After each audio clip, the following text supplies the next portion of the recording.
Good good morning বন্ধুরা, তোমরা কেমন আছো? আশা করি তোমরা ভালো আছো, আমরাও ভালো আছি। এই দেখো ইলিশ মাছ নিয়ে এসেছি।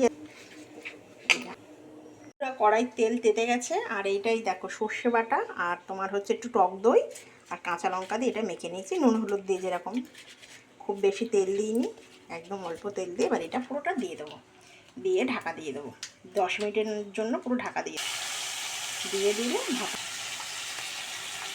এই যে অল্প করে জল দিয়ে দেবো, বেশি জল দেবো না, একদম। এবার এটা ঢাকা দিয়ে দেবো। বন্ধুরা দেখো ইলিশ মাছ ভাপা রেডি, দেখো হয়ে গেল তোমাদের কাছে। বন্ধুরা রেডি হয়ে গেল ইলিশ ভাপা, একদম সর্ষে বাটা টক দই দিয়ে। 10 মিনিটের মধ্যে ভাপে দিও। সাবস্ক্রাইব